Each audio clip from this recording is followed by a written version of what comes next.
அடுத்ததாக களிறு நடை புத்தகம் பற்றி நம்மோடு உரையாடுவதற்காக எங்கள் அன்பு தோழி பேராசிரியர் முனைவர் சமூக கல்லூரியின் தமிழ்துறை இணை பேராசிரியர் எழுத்தாளர் பேச்சாளர் சமீபத்தில் ஒரு திரைப்படத்தில் கூட அவங்க நடிச்சிருக்காங்க.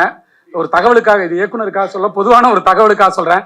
திடீர்னு உட்காந்து வீட்டில் பார்த்துக்கிட்டு இருந்தேன், அவங்க மஞ்சுளாவோட படம் வந்துச்சு. எங்க பாப்பா கேட்டா, எப்போ அவங்க ஃப்ரெண்ட் எல்லாம் நடிக்க ஆரம்பிச்சிட்டாங்க, நீ எப்போ அப்படின்னா, நமக்கு அந்த அளவுக்கு அந்த கூறு பத்தாதுப்பா அப்படின்னு. அப்படி சமீப நாட்களாக திரைப்படங்களிலும் தலைகாட்டி கொண்டிருக்கிற எங்கள் அன்பு தோழி இரா மஞ்சுளா அவர்கள் இப்போது நம்மிடையே.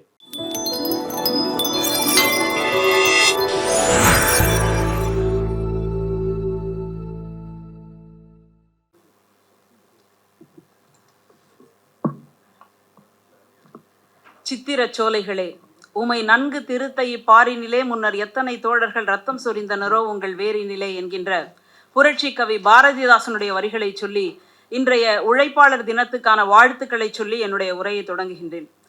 இன்னைக்கு இன்னொரு சிறப்பும் இருக்கு. இன்னைக்கு சித்ரா பௌர்ணமி. சிலப்பதிகாரத்துல இந்த நாளுக்கு மிக முக்கியத்துவம் வாய்ந்தது. ஏன் அப்படின்னா, மாதவியின் அழகில், மாதவியினுடைய நடனத்தில் மயங்கிய கோவலன் திரும்பி கண்ணகி கிட்ட வரான். திரும்பி வந்துட்டேன்னு சொல்லு அப்படின்ற மாதிரி திரும்பி வந்த அந்த நாள் சித்ரா பௌர்ணமி. அப்படியான ஒரு நாளில் நம்ம இன்னைக்கு ஒரு கவிதை நூல் வெளியீட்டு விழாவில் கூடியிருக்குது அப்படின்றதே ரொம்ப பெரிய ஒரு மகிழ்ச்சி. எனக்கு ஆரம்பத்துல இருந்து ஒரு விஷயம் உறுத்திக்கிட்டே இருந்தது. எப்போ பார்த்தாலும் ஒரு நூல் வெளியீடு அப்படின்னு சொன்னால் ஒரு 4 பேர் வருவாங்க. ஆஹா ஓஹோ, இப்படி ஒன்று கிடையவே கிடையாது, அப்படியா இப்படியா அப்படின்னு. என்னதான் பதிப்பகத்தாரத்துக்கு இந்த கவிஞர் நெருக்கமாக இருந்தாலும், அல்லது திரைத்துறையோடு ரொம்ப பெரிய சம்பந்தப்பட்டு இருந்தாலும், திரை நண்பர்கள்லாம் எனக்கானவர்னு சொல்லிக்கிட்டாலும், அந்த கவிதை நூலை பற்றி நல்லா தான் பேசணும்னு ஏதாவது இருக்கா என்ன? அதுக்காகவே அந்த கவிதை நூலை எனக்கு பிடிஎஃப்ல தான் அனுப்பிச்சாங்கப்பா. அதை 4-5 தடவை புரட்டி புரட்டி புரட்டி புரட்டி பார்த்தேன். கடைசியில் கவிஞர் என்னை ஏமாற்றி விட்டார். கடைசி வரைக்கும் இதெல்லாம் கவிதையாங்க அப்படின்னு கேட்கறதுக்கான ஒரு வாய்ப்பு கூட நீங்க கொடுக்காம போயிட்டீங்களே, என்ன பண்றதுன்னே தெரியலங்க. நானும் எங்கேயாவது ஏதாவது ஒரு இடம் மாட்டிடாதான்னு சொல்லி தேடி தேடி பார்த்தேன். ஏன்னா நாங்கெல்லாம் பேராசிரியர், மதிப்பெண் போடுறதுக்காகவே தாள்களை பார்க்கக்கூடியவர்கள். மனிதர்களுக்கும் சில நேரங்களில் மதிப்பெண் போட்டுருவோம்னு வச்சுக்கோங்களேன், அது வேற. அப்படியான ஒரு சூழல்ல இதை எடுத்து பார்த்தா, இந்த களிறு நடைக்குள்ள நம்ம அலசி ஆராய்ஞ்சு பார்த்தா ஒன்று கூட கிடைக்கலையாங்க. ரொம்ப பெரிய ஏமாற்றங்க. இந்த திருப்பாவையில் ஆண்டாள் நாச்சியார் தன்னுடைய காதலன் நடந்து வர்றது எப்படி வரணும் அப்படின்னு சொல்லி ஆசைப்பட்டாங்களாம். அதில் அந்த காதலன் கிருஷ்ணன் கண்ணன் கேட்பதாக ஒரு கேள்வி உண்டு. இது காளை இருக்கு இல்லையா, அப்படி வரும் பாருங்க, அப்படி மிடுக்கா காளை மாதிரி நடந்து வரவா, இல்லை புலி இருக்கு இல்லையா, அப்படியே பதுங்கி பாயும்ல அந்த மாதிரி சினத்தோட வரவா, அல்லது சிங்கம் இருக்கு இல்லையா, சிங்கம் அப்படின்னு சொன்னால் அப்படியே அந்த பிடரி மயிரெல்லாம் சிலிர்த்து கொண்டு, மயிலில் பார்த்தீங்கன்னா ஆண் மயில் தான் தோகை வச்சுருக்கோம், அழகு. சிங்கம் பார்த்தீங்கன்னா ஆண் சிங்கத்துக்கு தான் பிடரி மயிர் இருக்கும், அது அழகு. ஆனால் மனித குலத்தில் மட்டும்தான் அது வித்தியாசப்பட்டிருக்கு. உடனே எல்லாரும் என்ன பார்க்க வேண்டாம், அதை சொல்லிட்டு ஆண் சிங்கம் அப்படி நடந்து வருது அப்படின்னு சொன்னால் அதனுடைய தோற்ற பொலிவு, தேஜஸ் அப்படின்னு சொல்லுவாங்க, அது அழகு. யானை இருக்கு இல்லையா, அது வந்தாலே பெருமை தான். அப்படி நடந்து வரவா அப்படின்னு சொல்லி கண்ணன் கேட்பதாக காதலன் கேட்பதாக ஒரு கேள்வி உண்டு. இங்க எதை நினைத்து இந்த களிறு நடை, களிறுன்னா ஆண் யானைன்னு பேரு, பிடின்னா பெண் யானைன்னு பேரு. தமிழர்கள் யானைக்கு 40 விதமான சொற்களை பயன்படுத்தினார்கள் அப்படின்னு இலக்கியம் சொல்லுது. அந்த அளவுக்கு யானையோடு தொடர்பு படுத்திய ஒரு சமுதாயம் நம்முடைய தமிழ் சமுதாயம். அதிலிருந்து ஒரு தலைப்பை வைத்தது அப்படின்றது ரொம்பவே பாராட்டுதற்குரியதாக அமைகின்றது. அதனால் அவருக்கு என்னுடைய பாராட்டை தெரிவிச்சுக்கிறேன். அவர் முன்பின் கூட எனக்கு அலைபேசியில் கூட பேசி வாங்க அப்படின்னு கூட சொல்லலை. இருந்தாலும் அதெல்லாம் அப்புறம் பின்னாடி வச்சுக்கலாம், அதெல்லாம் சரி. இப்போது இங்கே நிறைய கவிதைகளை சொல்லணும் அப்படின்னு ஆசையோடு வந்தேன். ஆனால் எனக்கும் நேரம் குறிச்சிட்டாங்க, நாள் குறிச்சிட்டாங்க. அதுக்காக சில கவிதைகளை மட்டும் உங்ககிட்ட சொல்லணும் அப்படின்னு நினைக்கிறேன். இதில் எல்லோரிலும் நான் அப்படின்ற ஒரு கவிதைங்க. இதுக்கு கொஞ்சம் நம்ம ராமாயணத்துக்கு போயிட்டு வந்தால் நல்லாயிருக்கும் அப்படின்னு நினைக்கிறேன். ராமாயணத்தில் கைகேயி தன்னுடைய வரத்தின் மூலமாக ராமனை காட்டுக்கு போன்னு அனுப்பிச்சிடறான். ராமன் காட்டுக்கு போயாச்சு. பரதன் அந்த நேரத்தில் அவங்களுடைய பாட்டி வீட்டில் தான் இருப்பார், கேகய நாட்டில். அங்கேருந்து தசரதனுடைய இறப்புக்கு, அதாவது தந்தை தசரதனுடைய மரணத்துக்கு அப்புறமா பரதனும் சத்ருக்னனும் கேகய நாட்டில இருந்து வரவழைக்கப்படுறாங்க. வந்து பார்த்தா ஒரே என்னடா இது ஒரு மாதிரியா இருக்கே அப்படின்னு சொல்லி என்ன விஷயம்னு கேட்டதுக்கு அப்புறமா தான் எல்லாத்தையும் சொல்றாங்க. சொன்ன உடனே பரதன் சொல்றான் அவங்க அம்மா கைகேயியை பார்த்து, நீ எல்லாம் தாய் தானா? எனக்கெல்லாம் ரொம்ப கர்வம் உண்டுங்க. பெண்களுக்கு மட்டும்தான் ஒரு உயிரினுடைய மதிப்பு தெரியும் அப்படின்றதுல எனக்கு ரொம்ப பெரிய கர்வம் உண்டு. ஆனால் என்னுடைய கர்வத்தை உடைத்து போட்டவன் பரதன். அவன் சொல்றான், நீ எல்லாம் தாயா? உனக்கு ஒரு கதை தெரியுமா? ஒரு நாள் வந்துட்டு வயல்வெளிகளில் மாடுகள்லாம் உழுதுட்டு இருந்துதான். உழும் பொழுது மேலே வானத்தில் வந்து காமதேனுன்னு ஒரு பசு போயிட்டு இருந்தான். அந்த வயலில் உழுதுட்டு இருந்த அந்த மாடு அந்த பாரம் தாங்க முடியாமல், வெயில் தாங்க முடியாமல் அப்படியே அந்த நொரை தள்ளி கீழே விழுந்திருக்கு மயக்கத்தில். உடனே வானத்தில் போயிட்டு இருந்த அந்த காமதேனு அப்படின்ற பசு இருக்கு இல்லையா, அதனுடைய கண்கள்ல இருந்து கண்ணீர் வெளிப்பட்டுச்சான். அந்த கண்ணீர் வெளிப்பட்டதை வந்து நாரதருடைய கைகளில் பட்டதாகவும் அந்த கண்ணீர் வந்து வாசமுடையதாக இருக்கும் அப்படின்னு சொல்லி புராணங்கள் சொல்லுது. அது இருக்கா இல்லையா, அது அழுதுதா இல்லையா, அதெல்லாம் வேற கதை. அப்போ இங்க என்ன கேள்வி அப்படின்னா, அந்த காமதேனு பசுவுக்கும் இந்த வயல்வெளிகளில் விழுந்திருக்கக்கூடிய மாடுக்கும் எந்த சம்பந்தமும் இல்லை. ஆனால் அந்த காமதேனு பசு சொல்லுது, நான் ஒரு தாய், நான் ஒரு ஆதித்தாய், என்னுடைய இனத்துல என்னுடைய குழந்தை இந்த மாதிரி அவஸ்தைப்படுறத துன்பப்படுவதை என்னால பார்க்கவே முடியலையேன்னு சொல்லி அழுதுது. ஒரு மாட்டுக்கு இருக்கக்கூடிய அன்பு கூட மனுஷி உனக்கு இல்லையே அப்படின்னு சொல்லி பரதன் கைகேயியை பார்த்து கேட்குறான். அப்போ மற்ற உயிர்களை தன் உயிராக பாவிக்கக்கூடிய ஒரு இடம் இருக்கு இல்லையா, அதனால்தான் நம்ம சட்டை போட்டிருக்கோம், அதனால்தான் நம்ம நாகரிகமானவர்கள், அதனால தான் இந்த இடத்துல நம்மளை கவிதைகளோட நம்மளால பேச முடியுது, நம்ம நிறைய பேருக்கு கொடுக்குறோம் இல்லையா, அதனால தான் நம்ம மனிதர்களாக இருக்கின்றோம். அதை சொல்லக்கூடிய ஒரு கவிதைங்க. எல்லோர் உடம்பிலும் என் மச்சம் இருக்கிறது. யோசிச்சு பாருங்களேன். அட சுடலமாடா, உனக்கு உடம்பே மச்சம் தானடா அப்படின்ற மாதிரி எல்லோர் உடம்பிலும் என் மச்சம் இருக்கிறது, எல்லோர் காதலிலும் என் உடம்பு படபடக்கிறது. இந்த காதலை எத்தனை கவிஞர்கள் வந்தாலும், எத்தனை நூற்றாண்டுகள் ஆனாலும் காதலாம போச்சு போதும் அப்படின்னு சொல்றதுக்கான மனநிலையை கொடுக்கவே கொடுக்காதுங்க. அதனால எல்லோர் காதலிலும் என் உடம்பு படபடக்கிறது, எல்லோர் சிரிப்பிலும் என் தெற்றுப்பல் தெரிகிறது, எல்லோர் கவிதையிலும் என் இடைவெளி நிரம்புகிறது, எல்லோர் முத்தத்திலும் என் உதடு குவிகிறது, எல்லோர் காமத்திலும் என் ஈரம் ஜனிக்கிறது, எல்லோர் முதுமையிலும் என் இரத்தம் சுண்டுகிறது, எல்லோர் மரணத்திலும் என் உயிர் போகிறது, எல்லோர் பிறப்பிலும் என் தொப்புள் கொடி பூக்கிறது அப்படின்னு சொல்லணும்னா ஒரு கவிஞன் தான் வர வேண்டும். அப்படி எல்லாத்தையும் நான் இன்னைக்கு ஏங்க ஒரு ஈரானுக்கும் ஒரு இஸ்ரேலுக்கும் அதுக்கு நடுவில் ஒரு அமெரிக்காவுக்கும் சண்டை வருது? அவன் நான் சொன்னதை கேட்கல, அவன் எனக்கு அடிமையாக இருக்கல, இவனுக்கு என்ன பெருசா உரிமை வேணும் அப்படின்னு நினைக்கக்கூடிய ஒரு இடம். ஏன் இன்னைக்கு பல்வேறு இடங்கள்ல வந்து ஏற்றத்தாழ்வுகள் வருது அப்படின்னு கேட்டா, அவர்களும் நானும் ஒன்னா, நீயும் நானும் ஒன்னா, எல்லாரும் மேடையில ஒன்னா அமர்ந்திருக்கிறோம், எல்லாரும் அரங்கத்துல ஒன்னா இருந்திருக்கிறோம், ஆனால் நீ வேற நான் வேற அப்படின்னு சொல்லக்கூடிய அந்த இடத்த உடைச்சி போடுபவன் யாருன்னு கேட்டால் அவன்தான் கவிஞன். அப்படியான ஒரு கவிதையைத்தான் நான் இந்த கவிதையாக பார்க்கின்றேன். அடுத்ததாக இன்னொரு கவிதை வச்சிருக்கேங்க. அது என்னன்னா, ஐயா கூட சொன்னாரு, இசைக்கவி ரமணன் ஐயா இப்போ இந்த நிகழ்ச்சிக்கு வர்றதுக்கு முன்னாடி தன்னுடைய பள்ளி நாட்கள்ல ஒன்னா படிச்சாங்க இல்லையா, அவர்கள்லாம் ஒன்னா கிட்டத்தட்ட நம்ம 96 படம்னு வச்சுக்கோங்களேன், அந்த மாதிரி முன்னாள் மாணவர்கள்லாம் கலந்து பேசிட்டு வந்திருக்காங்க. ஆனால் அந்த இடத்துல போயிட்டு தனிமையாக உணரக்கூடிய ஒரு தருணம் இருக்கு. அதை நீங்க யோசிச்சு பார்த்துருக்கீங்களா? பெரிய சாலைகளா இருக்கும், வண்டி இங்கிட்டும் அங்கிட்டும் இங்கிட்டும் அங்கிட்டும் ஓடிட்டே இருக்கும். நம்ம இந்த பக்கத்துல இருந்து அந்த பக்கத்துல கடக்கணும், அவ்வளவுதான், சாலையை கிராஸ் பண்ணணுங்க. அந்த இடத்துல அந்த வண்டிகளை எல்லாம் பார்த்து மிரண்டு போய் நின்று இருக்கக்கூடிய ஒரு சூழலை பார்த்துருக்கீங்களா? ஊர் முழுக்க மக்கள், உலகம் முழுக்க மக்கள், ஆனால் ஒரு கை கூட நம் கரங்களை பிடித்து இந்த பக்கத்துல இருந்து அந்த பக்கத்துக்கு தாண்டி விடலை அப்படின்னா அந்த உலகம் சபிக்கப்பட்டது இல்லையா? அப்படியான ஒரு தருணத்தை நமக்கு கொண்டு வந்து காட்டுறாரு. எப்படி அப்படின்னா, இந்த ஓல்டு ஸ்டூடெண்ட்ஸ் வந்து மறுபடியும் மீட் பண்ணியிருக்காங்க, அலும்னை மீட்டிங்லாம் நம்ம சொல்லுவோம். அந்த மாதிரி பெண்களும் ஆண்களும் ஒன்றா படித்தவங்க ஒன்றா பழகியவங்க வந்து உட்கார்ந்துருக்குறாங்க. முகங்கள்லாம் மறந்து போச்சு, சம்பவங்கள்லாம் மறந்து போச்சு, வெறும் பேர்கள் மட்டும்தான் இருக்கு. அந்த பேர்களோட அந்த இருக்கையில உட்கார்ந்து அமர்ந்து பேசிக்கிட்டு இருக்கிறாங்க. அப்படி பேசும்போது என்னெல்லாம் பேசுனாங்கன்னு கவிஞர் பதிவு செய்கிறாருங்க. ஊரை பற்றி கேட்குறாங்க, தொழிலை பற்றி கேட்குறாங்க, சம்பளத்தை பற்றி கேட்குறாங்க, குடும்பத்தை பற்றி கேட்குறாங்க, நோய் இழப்பு இத்தியாதி என்று இங்கே தான் நிற்கிறார் கவிஞர்.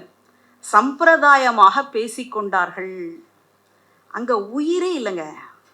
நீ பார்த்தியா நான் பார்த்தியா, நீ சாப்பிட்டியா நான் சாப்பிட்டனா, நீ கை குலுக்குனியா நான் கை குலுக்குனா, அவ்வளோதான். அது வெறும் சம்பிரதாயமாக இருந்தது. வந்த நோக்கத்திற்காக மொத்தமாக அமர்ந்து சிரித்தபடி குழு புகைப்படம் எடுத்துக்கொண்டார்கள். இன்னைக்கெல்லாம் நிறைய விழாக்களுக்கு போகிறோம், எல்லாரும் வந்து படம் எடுத்துக்கிட்டே இருக்கிறாங்க. கடைசியாக அந்த படத்தை ஃபேஸ்புக்லேயோ அல்லது இன்ஸ்டாலேயோ அப்லோட் பண்ணதோட சரி, அவ்வளோதான், முடிஞ்சே போச்சு. ஒரே ஒரு சிங்கம் அதோட கதை அசிங்கன்ற மாதிரி, ஒரே ஒரு நரி அதோட கதை சரின்ற மாதிரி அந்த அப்லோட் பண்ணதோட சரி. எல்லோரும் போன பிறகு அவர்களின் எல்லா கதைகளையும் தங்களுக்குள் கிசுகிசுத்து கொண்டிருந்தன அந்த வகுப்பறையின் சுவர்கள். இதை விட நாடகம் ஆடக்கூடிய உறவுகளை நம்மளால வெளிப்படையாக சொல்லவே முடியாதுங்க. எல்லார் கன்னத்துலேயும் ஓங்கி ஒரு அற விட்ட மாதிரி இருந்தது இல்லையா? அப்படியான ஒரு சூழலை ஒரு கவிஞன் தொடர்ச்சியாக நிகழ்த்தி கொண்டே இருக்கின்றான். ஏன், என்ன காரணம்? எனக்கு வெறுமை இருக்கு, எனக்கு தனிமை இருக்குன்னு சொல்றதுக்கா? இல்லை, அதை சொல்லுவதன் வழியாக இனிமேலாவது ஒரு மாற்றத்தை கண்டடைந்து விட வேண்டும். உங்களுடைய பொறுமையை இதுக்கு மேலே நான் சோதிக்க விரும்பலை. ஒரே ஒரு கவிதையோட நிறைவு செஞ்சுக்கலான்னு. அதுக்கு முன்னாடி இந்த கவிதை தொகுப்புல 2 கவிதைங்க. குக்கு குக்கு, என் குரல் நல்லா இருக்கும், இருந்தாலும் இதோட நிறுத்திக்கிறேன். அப்புறம் உய் உயின்னு ஒரு சத்தம். அந்த மூங்கில் காடுகளில் நீங்கள் பேசினாலும் சண்டை போட்டாலும் உய் உயின்னு தான் இருக்கும் அப்படின்னு சொல்கிற அந்த வடிவம் இருக்கு இல்லையா? புது வடிவங்க. தமிழ் மொழி என்னக்கோ 2000 வருஷத்துக்கு முன்னாடி பிறந்தது அப்படின்னு சொல்கிறாங்க. அப்போ அதுக்கு நரை வந்திருக்குமா, இல்லாட்டி ஒரு ஔவையார் மாதிரி கொம்பு வச்சு ஊனிட்டு நடக்குமா அப்படின்னு கேட்டால் அது எதுவுமே இல்லை. இன்னைக்கு ஒரு புதிய வடிவம் வந்தாலும் நாளைக்கு ஒரு புதிய வடிவம் வருவதாக இருந்தாலும் அதையும் ஏற்றுக்கொண்டு செயல்படக்கூடியதுதான் தமிழ் மொழி. அதனால் தான் இளமைக்கு இளமையாய், புதுமைக்கு புதுமையாய், கன்னி தமிழாய் அப்படின்னு நம்ம இன்னைக்கு வரைக்கும் கொண்டாடி கொண்டே இருக்கின்றோம். அப்படியான ஒரு வடிவத்தை நான் சொல்கிறேன். இப்போது நிறைவான ஒரே ஒரு கவிதையோடு நான் முடிச்சுக்கலான்னு பார்க்குறேன். ஒரு படைப்பு என்ன செய்யும்? இவங்க எழுத்தாளர் அம்பையினுடைய ஒரு கதையில் தோசை சுடுறத கணக்கெடுத்திருக்காங்க. நாட்டில் எவ்வளோ பிரச்சனை, ஆனால் ஒரு பெண் எத்தனை தோசை சுடுறா ஒரு நாளைக்கு? ஒரு வீட்டில் 4 பேர் இருந்தால் ஆளுக்கு 4 தோசை சாப்பிட்றாங்க அப்படின்னா 16. வாரத்தில் ஒரு நாள் தோசை போட்டாங்க அப்படின்னு சொன்னால் மாசத்துல எத்தனை, வருஷத்துல எத்தனை, வாழ்நாள்ல எத்தனை அப்படின்னு ஒரு கதையில அவங்க சொல்லிட்டே போறாங்க. இதை படித்த எழுத்தாளர் தமிழ்ச்செல்வன் அவர்கள் அதுக்கப்புறமா அவருடைய மனைவியை, அவருடைய தாயை, அவருடைய வீட்டில் இருக்கக்கூடிய பெண்களை தோசை சுடுவதற்கே அனுமதிக்கவில்லை. அப்போ ஒரு படைப்பு என்ன செய்யும்? இயக்குனர் மற்றும் நடிகர் அவர்களுக்கு நம்முடைய நெஞ்சார்ந்த வரவேற்பினை தெரிவித்துக் கொள்கின்றோம். மேடைக்கு வருமாறு அன்போடு அழைக்கின்றோம்.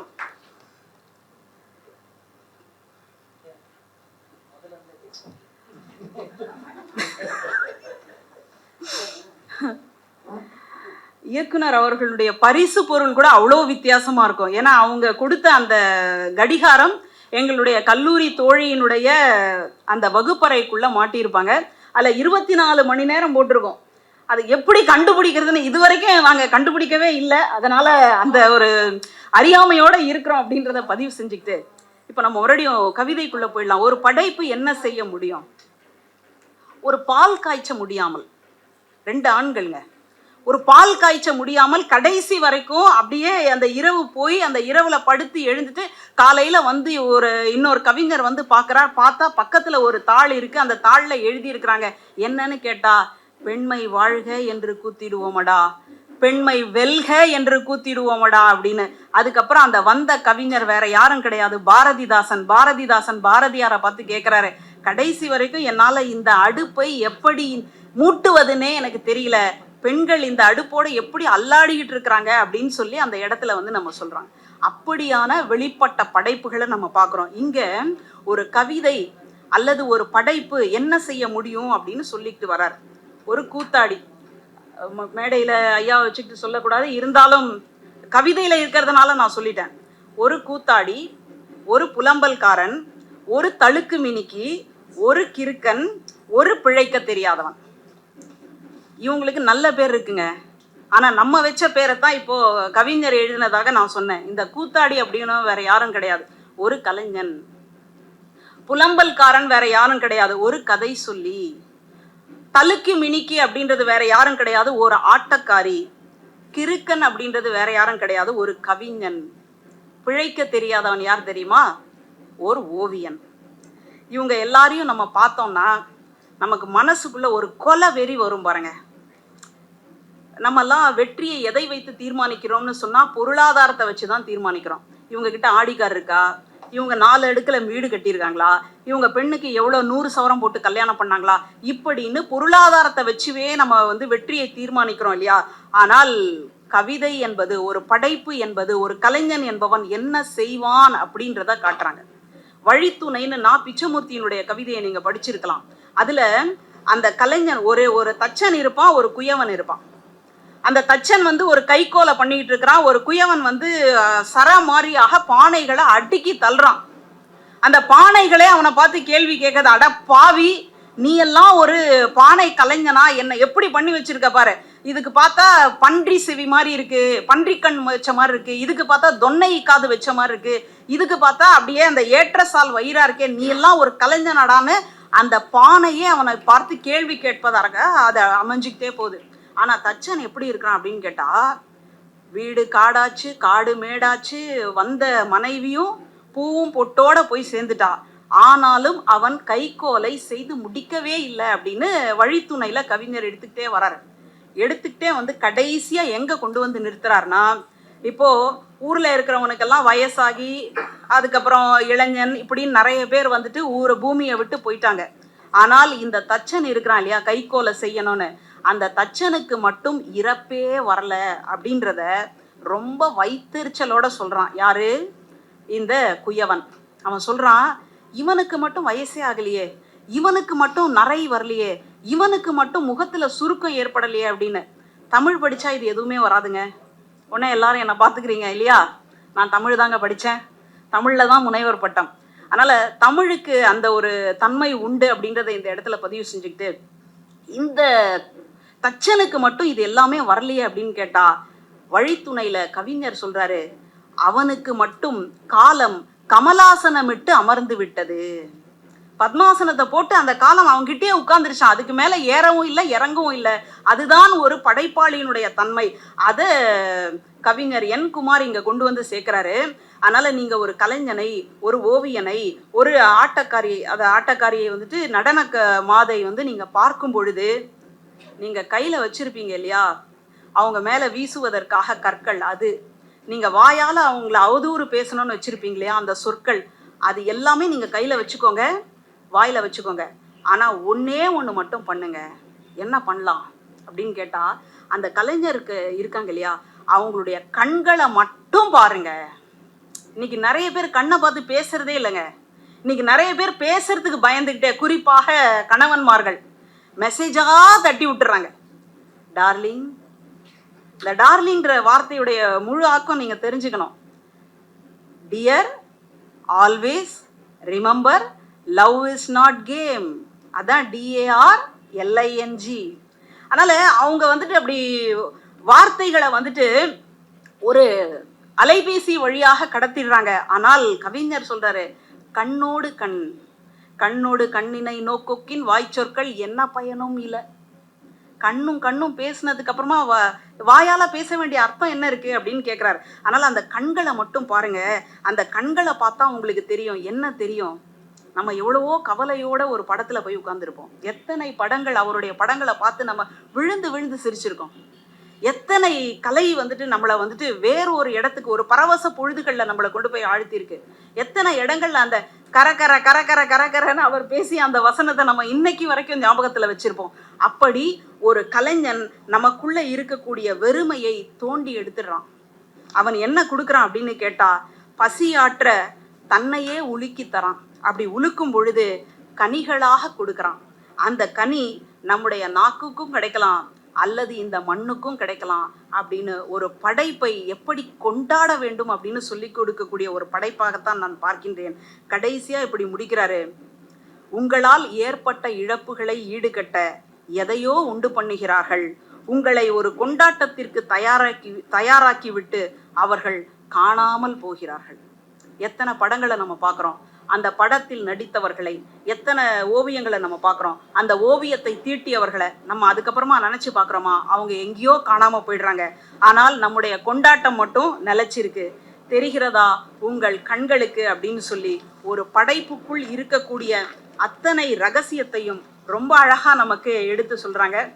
அம்மையார் ஷோபா அவர்கள் வந்திருக்கின்றார்கள். அவர்களுக்கு நம்முடைய வரவேற்பை சொல்லிக்கொண்டு, இப்படி எனக்கு மிகுந்த பெரிய ஏமாற்றத்தை தந்த கவிஞர் அவர்களுக்கு மீண்டும் மீண்டும் இந்த மாதிரியான ஏமாற்றத்தை கொடுக்க வேண்டும் அப்படின்னு அவருக்கு நான் அன்போடு ஒரு விண்ணப்பத்தை வைத்துக்கொண்டு, கடைசியா போறதுக்கு முன்னாடி ஒரு விஷயத்த சொல்லிட்டு போனோம் இல்லையா, அவர் திரைத்துறையில இருக்கிறனால அடுத்த திரைப்படத்துல நிச்சயமாக வாய்ப்பு கொடுப்பார் என்கின்ற நம்பிக்கையோடு விடைபெறுகின்றேன். நன்றி, வணக்கம். நன்றி பேராசிரியர் அவர்களே. நிறைவாக டார்லிங் விளக்க சொல்லி ஆங்கில பேராசிரியராகவும் ஆயிட்டாங்க. ஆமாம், ரொம்ப அழகானது ஒரு உரை. இந்த நிகழ்ச்சி முதல்ல மே 3ஆம் தேதி திட்டமிட்டு இருந்தார் குமார். திடீர்னு ஒரு நாள் ஃபோன் பண்ணி மே 1 வச்சுக்கலாமே, பார்த்திபன் சார் வர்றாங்களேன்னாரு. மகிழ்ச்சி குமார், மே 1 நல்ல நாள், அன்னைக்கு மே தினம், தொழிலாளர் தினம்னு. உடனே அவர் அடுத்து சொன்னார், இல்லை சித்ரா பௌர்ணமினாரு. சித்ராவுக்கு பௌர்ணமினா நமக்கு என்ன, நம்ம நடத்திக்கோமே அப்படின்னா. நமக்கு அறிவு அவ்வளோதான். இன்னைக்கு சித்ரா பௌர்ணமிக்கு ஒரு அழகான விளக்கத்தை பேராசிரியர் கொடுத்தாங்க. இதுக்கு தான் பேராசிரியர்கள் நாங்கள் அப்பப்போ கூட்டுக்கிறது, கொஞ்சம் இந்த மாதிரி விளக்க சொல்லுவீங்களேன்ட்டு. அதே மாதிரி முடிக்கல ரொம்ப கோபமாக சொன்னாங்க என்ன, அவர் ஒரு வாரத்தை கூட கூப்பிடல நிகழ்ச்சிக்கு, முருகேஷ் தான் கொடுத்தாருன்னு. என்னிட்ட நம்பர் கேட்டார் 2-3 தடவை, நான் கொடுக்கல. நான் செய்கிற ஒரே வேலை அதுதான். ஏன்னா வந்தோடனே கூட அமிர்தம் சூர்யா கோவப்பட்டா, என்ன நீ வானு கூட என்ன கூப்பிடல, நான் வேற யாரையுமே கூப்பிடல சூர்யா. ஏன்னா நாங்கள் மே 17 புதுக்கோட்டையில் நடக்கிற ஹைக்கூ மாநாட்டுக்கான வேலைகள் இருந்ததுனால ஒன்றுமே பண்ணல. ஒரு 2 வேலை, ஒன்று புத்தகத்தை கொண்டு வந்துடுவேன், இன்னொன்று பேராசிரியரை நான் கூட்டிட்டு வரேன்னு சொன்னேன். அதனால அவங்க நம்பர் கொடுக்கவே 2 தரம் கேட்டார். நான் அவங்கள ஒரு தான் கூப்பிட்டேன், இல்லை நான் கூப்பிட்டாலே வந்துருவாங்க, நீங்கள் கூப்பிட வேண்டான்ட்டேன். இப்போ ஒன்றும் கெட்டு போல, நீங்கள் போகிறதுக்குள்ள உங்கள் நம்பர் அவரே வாங்கிட்டு எப்படி உங்களோட தொடர்பில் இருப்பார். இன்னொரு நிகழ்ச்சியில நீங்கள் கண்டிப்பாக அவர் கூப்பிடுவார். இன்னும் வழிபட வச்சுன்னா அடுத்த படத்தில் கூட நீங்கள் நடிக்க வாய்ப்புகள் இருக்கு. ரொம்ப மகிழ்ச்சி. உண்மையில இந்த நூல் வெளியீட்டு விழா இப்பதான் ஒரு முழுமையாக இருக்குன்னு நினைக்கிறேன். ஏன்னா குமாரோட முதல் நூல் காலமே போதிமர நூலுக்கு வரணும்னு மிகப்பெரிய ஆசை இயக்குனர் ராதாகிருஷ்ணன் பார்த்திபன் சாருக்கு உண்டு. ஏன்னா குமாரோட ஒவ்வொரு இன்ச்சு வளர்ச்சியிலையும் அவரோட வாழ்த்துக்கள் இருக்கும். சென்ற நிகழ்ச்சிக்கு அவரால் வர முடியல, ஆனால் ஒரு அழகான குரல் பதிவு சார் இதே அரங்கத்தில் இன்னும் எங்கள் காதுக்குள்ளே கேட்டுக்கிட்டே இருக்கு. இன்னைக்கு நீங்களே உட்கார்ந்துருக்கிறது ரொம்ப பெருமையா இருக்கு. அவரது வருகையை ஒரு கரவொலியோடு கொண்டாடுவோம். அதே போல குமார் மேல் பேரன்பு கொண்ட அம்மா சோபா சந்திரசேகர் அம்மா வந்திருக்காங்க. போன முறை இந்த மேடையில் உட்கார்ந்து கொண்டு அவர் சொன்ன ஒவ்வொரு வார்த்தைகளும் மறக்க முடியாது. அம்மா சோபா சந்திரசேகர் அவர்களையும் வருக வருக என்று அன்போடு வணங்கி வரவேற்கிறோம். இந்த சிறப்பான நிகழ்வில் அடுத்து களிறு நடை புத்தகம் பற்றி நம்மோடு பகிர்ந்து கொள்வதற்காக